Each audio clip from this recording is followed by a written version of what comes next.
ഇടുക്കി ചാനലിലേക്ക് എല്ലാ കൂട്ടുകാർക്കും സ്വാഗതം. അപ്പോൾ നമ്മൾ നിൽക്കുന്നത് മാളയിലുള്ള സിനഗോഗിലാണത്. ഇത് മാളയിലുള്ളൊരു ജൂതപ്പള്ളിയാണ്. മാള സിനഗോഗാണ്. ഏകദേശം 1000 വർഷങ്ങൾ AD 1000 AD പണിതൊരു ബിൽഡിംഗ് ആണിത്. പാദരക്ഷകൾ പുറത്തിടണം. പിന്നെ അതുപോലെ തന്നെ എല്ലാ ടൂറിസ്റ്റ് ഇതുപോലുള്ള ഹെറിറ്റേജ് സ്ഥലങ്ങളെല്ലാം തന്നെ മൺഡേ ഹോളിഡേ ആണ്. കാണാനൊക്കെ ഭംഗിയായിട്ട്. ഇവിടെ ഈ ഒരു സ്ട്രക്ചർ മാത്രമല്ല കേട്ടോ. ഇതൊരു പ്രേയിങ് ആയിട്ടുള്ള ഒരു ബേമ എന്ന് പറയും. ഈ സ്ട്രക്ചറൊക്കെ നമ്മൾ കോട്ടയം കോവിലത്തേക്കാളൊക്കെ നല്ല ഭംഗിയാണ്. നല്ലൊരു ഹിബ്രു ഭാഷയിലുള്ളതാണ് എഴുതി വെച്ചിരിക്കുന്നത്. അപ്പോൾ നമ്മൾക്ക് ഇതിൻ്റെ അകത്തോട്ട് കയറാട്ടാം. പടികളൊക്കെ ഇങ്ങനെ നല്ല ജൂതന്മാർക്ക് നല്ല ബുദ്ധിയാണെന്നാണ് പറയേണ്ടത് പൊതുവേ.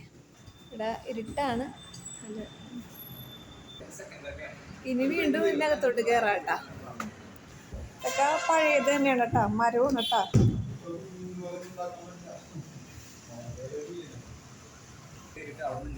ഇത് സ്ത്രീകൾക്ക് കയറാനുള്ളതായിരുന്നു. സ്ത്രീകൾക്ക് മെയിൻ എൻട്രൻസിൽ കൂടി വരാനുള്ള പെർമിഷൻ ഉണ്ടായിരുന്നില്ല. അപ്പം ഇവിടെ ചെറിയൊരു പഠിപ്പുര ഉണ്ടായിരുന്നു. അത് റിനോവേഷൻ സമയത്ത് അത് നഷ്ടപ്പെട്ടു പോയിട്ടുണ്ട്.